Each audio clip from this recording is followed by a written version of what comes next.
What's up, everybody? It's me, your favorite little boy in the whole wide world, Ren with 2 N's.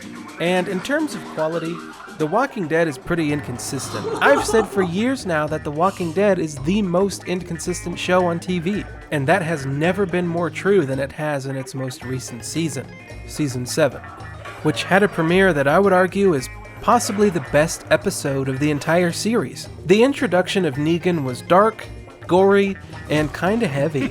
It's an episode of television that I won't soon forget. But then just a few weeks later, we got what is hands down the worst episode of the entire series. It focused on a character whose name I don't remember and nobody cares about. It was filled with terrible jokes. You said you worked on a fishing boat, a larder. That's right. Tara, a larder is a room used for storing meat. Yeah, I was lying. Ooh,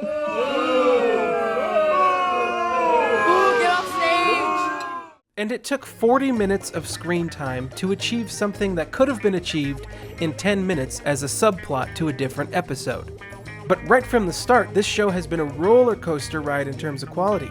It goes all the way back to Season 1, which started out really strong, but it had kind of a weak finale. And then after that, we got Season 2 on the farm, which, I mean, come on. That season is universally agreed upon as being garbage. That's it for me. I think it's a miracle that the show is able to go on and become one of the highest rated dramas on television after that entire debacle. And ever since then, in terms of quality, it's just been constant ups and downs. I think one of the main reasons for this is because the show has gone through multiple showrunners, but we'll talk more about that later. But I won't be using this video to bash on AMC's poor decision making or penny pinching. Instead, I'm going to be making suggestions on how to actually improve the show. Because constructive criticism is just so important. And if the people in charge of this show were to heed my advice and actually use some of my suggestions, I think the show would see a nice surge in quality, as well as a somewhat needed bump to the ratings, which have seen a bit of a dip lately. So let's start off with what I consider to be one of, if not the most important part of any show: the characters. And right from the beginning, these characters haven't given us very much to latch onto. Partly because I think the writers of this show have their focus in the wrong place, but I'll talk more about that later. And at the end of the day, it doesn't matter how incredible the plot to a show is if it has weak characters. Characters of a show have to be likable, hateable, understandable, or relatable people, because these are the people through which we experience the show. They are our beacon into the show's universe. We learn and we grow alongside them. Every twist, revelation, or shocking death is made that much more impactful when it happens to a character that we've cared about, rooted for, and been comfortable with for years. Things that happen in the show happen directly to these people. So if we don't care about the characters, then we don't care about the show. And I have absolutely zero attachment to any of the characters in this show, despite having watched it for 7 years now. This is a huge problem, because they're all at best one-dimensional characters.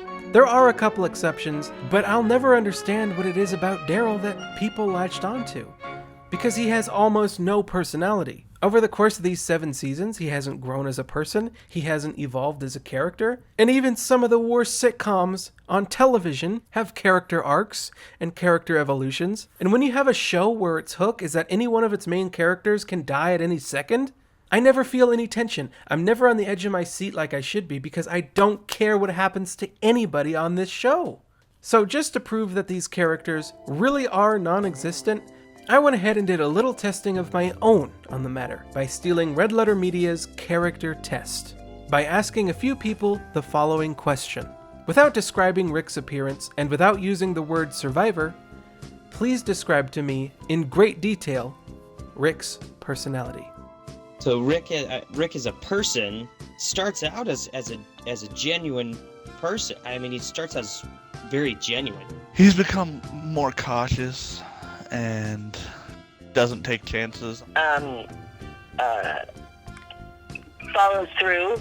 He's got so many things that are going on at once. Like, he's not caring what consequences could happen. Lonely. How would you explain Daryl Dixon's character? Daryl was kind of weird for me watching, just because I couldn't really connect to Daryl's character. He's sensitive and kind-hearted and mean. Can you tell me, like, what makes him tick? Let's get into his head a little bit. I haven't really thought about it. Okay, and then lastly, I've sent you a picture. Uh-huh. Please explain her character to me. I'm gonna pull it up here. Fuck. I am staring at the face of a girl that I don't remember her fucking name at all. I can't even think of who that is. Okay, that's fine. Who's that? She's a little brown. She's a lesbian with the black hair? Yeah. I would just say, strong, whiny, those kind of contradict each other. Lesbian. Good morning, Phone Center Answering Service. This is Luann. How may I help you? Miss, I just have a quick question. Go ahead. Can you describe Rick Grimes as a person? I'm sorry, sir. You've reached an answering service. I don't know what office you're trying to reach. I just want to know who Rick Grimes is. I have no idea, sir. Okay, is there anyone that you think can help me, because nobody seems to be able to help me figure this guy out? That's because you've reached an answering service. We answer for like over 400 clients. So unless I know exactly what office you're trying to reach, I have no way of helping you. He's located in Georgia. Sir, I don't have time to answer these questions. I've already told you I have no idea who that person is, and you're calling Nevada, not Georgia. So I'm sorry, I'm going to have to say goodbye. Okay, thank you, Grandma. Now the proof is in the pudding, honey, and I can already see you down there getting your hot little fingers ready to leave some comments. But just hear me out. I haven't read the comics, but from what I understand, the comics do a much better job of fleshing out these characters. So for the people who have read the comics, they're able to infer the personality of the characters in the comics into the personality of the people in the show, which is understandable. So I'm specifically coming at this video with the perspective of only having seen the show. And in the show, the only evolution of character we've seen is how far these people are willing to go to survive, which after 7 years gets boring. Now, to be clear, there is some characterization in the show. I think that Eugene and the Preacher have a little bit of character to them, but the fact that I genuinely cannot remember the Preacher's actual name right now kind of says a lot. But Negan in particular, hands down, easily the most fleshed out character on the entire show. He has actual personality. He brings genuine humor and intimidation, and he's always fun to watch. He's the only thing that keeps me coming back to the show. So then the question is, how do you fix this problem? How do you create a compelling character? We start with the basics. The foundation of every good fictional character begins with these 3 basic building blocks: a defining strength, a defining weakness, and a defining quirk. I'm going to use characters from Fear the Walking Dead, the spin-off show that I think is superior to the original in just about every way in terms of characters. Over the course of the 3 seasons of this show, they've done a pretty decent job of building up these characters since the beginning. Now, I know these characters aren't very deep, but the show has gone through the effort of taking the time to establish who they are as people so that we understand them. And in just 3 years, less than half the time the original Walking Dead has been on, we've already seen a couple character arcs and major moments that have changed these characters' outlooks on life, and they were satisfying to watch. Let me briefly go over this scene in particular, which stands out to me as a memorable character moment. For this guy Travis here, he's just going to town on these 2 kids like drunk daddy because they killed his little Indian son. But it's not just about him getting revenge. It's about how his character finally snapped, because he was always trying to do the right thing. He always thought that the good side of people would prevail, and he was always trying so hard to bring the good out of people. This was his defining strength, as well as his weakness. But at this very moment, he understood that he's been wrong all this time, and that all the choices he's made across the whole show wound up getting his own son killed. So this is more than just an act of revenge. It's also a release of frustration at what the world around him has become and his futile efforts to change it. And as a result, I think that this scene is very impactful and memorable. The original Walking Dead doesn't have anything like this. It usually just boils down to the same repetitive formula they've been using for years, and it goes kinda like this. Ah, shit, sugar. A character I was in love with has died. Now I have gone off the rails, and I'm just gonna keep being angry and doing rambunctious things that get me and my group into trouble. Then, after that, I'm finna die in a sacrificial manner that helps the group. And they will remember my ass to the ending credits, bitch. So keeping in mind everything I've talked about, how can we incorporate these building blocks into these characters that have been on the show, in some cases, for 7 years? Simple. I got 2 words for you. Flashbacks. This show should have had character flashbacks during season 2. So this is a 6-year-long missed opportunity. And it's simple. What you do is you focus on one character per episode, and you focus on that person's life, maybe pre-apocalypse, maybe at the beginning of the apocalypse, and maybe even a little bit after the apocalypse before they met up with Rick's group. Now imagine how impactful Shane's betrayal of Rick would have been if we as an audience were able to experience firsthand their partnership together as cops on the job. We'd get to see them bond, work well together as a unit, and maybe Shane had to shoot some low-life scummy criminal one day on a call. Shane is just racked with guilt as Rick is just trying to guide him through it.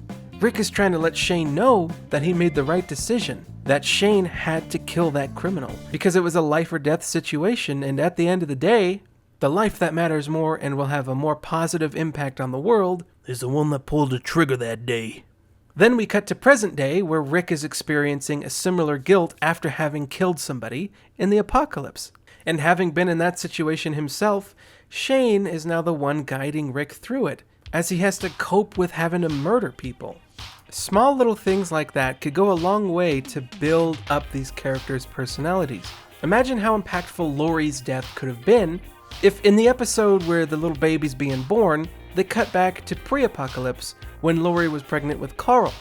We would get to see Rick being a loving and caring husband, tending to her every need as the two of them share witty and loving banter. We get to see them at the peak of their relationship at a simpler time when everything was almost perfect. And at some point in the flashback, when Laurie is giving birth to Carl in the hospital, she's screaming and Rick is holding her hand and he's telling her it's going to be okay and he's coaching her through it. Then as the baby stops screaming, the camera lingers on Rick's face and we do a slow push as he stares at his newborn son. And from off camera we hear the doctor say, "Congratulations, it's a boy." And then Rick's face lights up with glee and he's so happy and he's smiling. And he looks back at Laurie and her eyes are tearing up and it's this great emotional moment. And then from that we transition into the present where Laurie is giving birth in that prison. And she's screaming again, but this time it's different. The screaming is worse, And as her screaming subsides, the camera again lingers on Rick's face, which kind of fills with worry as he sees his daughter. And from off camera we hear Carol say, "It's a girl." And then Rick, who's still holding his wife's hand, looks back at her and watches Laurie take her final breath. And we see his face fill up with sadness as she dies from complications during childbirth. Flashbacks, if done well, can carry so much emotional resonance. They can fill in a character's backstory and help us to better understand where these characters are coming from and why these characters have made certain decisions. It's also a great way to bring back characters that have died without cheapening their deaths. Like, imagine if when Laurie was pregnant, she's craving pizza and she says, "Oh, Rick, order a pizza." And he says, "Okay." And then the pizza guy shows up and it's Glenn.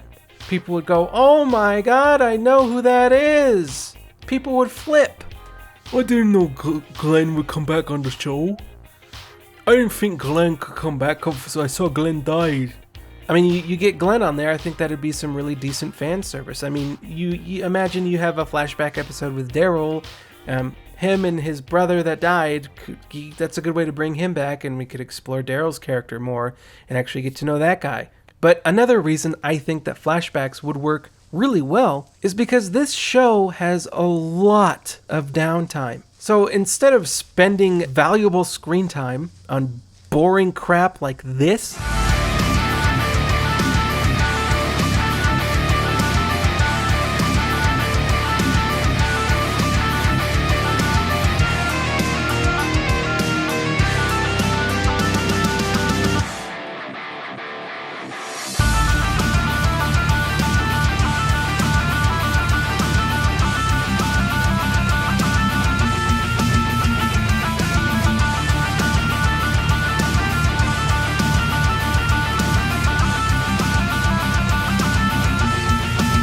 We could have had a flashback sequence that further developed a character. And instead of having a retarded episode like the one that focused on Tara, we could have had a flashback episode that delved deeper into a character we know nothing about. And on top of that, flashbacks would give us a brief escape from the depressing apocalyptic setting of the show. Its overly serious tone gets kinda tedious, and over time, it becomes more and more difficult to take it seriously. If we could contrast that tone with a relatively happy or normal moments from before the apocalypse began, I think we could get a really happy medium of the two. Now, with that whole characterization thing out of the way, let's move on to some smaller fixes. Creative vision and focus. So I mentioned earlier that this show has gone through 4 different showrunners, and in case you don't know, a showrunner is basically the person who's in charge of almost everything in the show. So when you give 4 completely different people complete and total creative control over an entire series, and each of these people have a different focus in mind, it really jumbles up the overarching story and message of the show. So they need to have a clear-cut goal in mind, they need to stay true to their creative vision, they need to settle on one showrunner, and they need to stop trying to kill their stuntmen. So after the season 7 premiere, people were complaining that the show had become too violent. Prude little stay-at-home moms didn't like seeing Glenn get killed. He's their favorite little Vietnamese dish, you know? So instead of sticking to their guns and delivering the experience that the cast and crew had already set out to deliver, they went ahead and toned down the violence for the show. And The Walking Dead has never shied away from violence in the past. People were just upset with how graphic Glenn's death was. But that's the thing, man, you gotta stick to your guns, AMC. You can't make everybody happy, and somebody had to die to establish Negan as a threat, and you guys tried to backpedal out of it. People watch The Walking Dead specifically to see violence. I know I do. People certainly don't tune in for the amazing special effects. You know something's off when Neil Breen was able to more seamlessly implement a tiger into his own $20 movie than the big-budgeted Walking Dead did. And Neil Breen is a guy who really understands drama. Now, if you watch a YouTube channel called New Rockstars, this trendy gay guy here will tell you all about everything you missed in each episode of the show. He uses his queer eyes so us straight guys can better understand the smaller nuances and subtleties of the show, of which apparently I was shocked to find out there are several.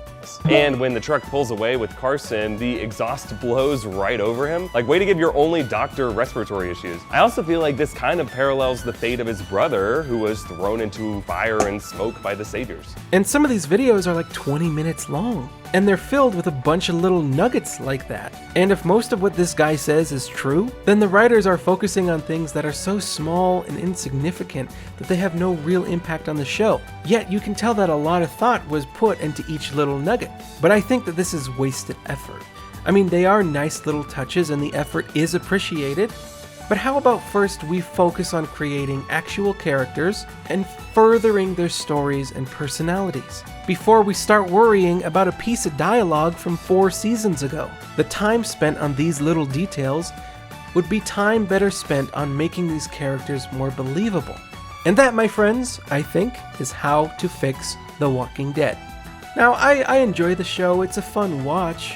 I've been watching it since the beginning for almost 8 years now, but I still don't care about any characters. I come back each week in the hopes that I get to see Negan, and that I get to see some weird stuff happen with zombies. That's one of the things I really like about the show, is the scenarios that they come up with to put people with zombies. But another reason that I watch is because I feel like I have to. I have a 7-year-long commitment at this point. And you know, everybody watches it. I gotta keep up with what's going on. But if they were to really flesh out these characters like I've talked about, I think we would have an instant classic on our hands.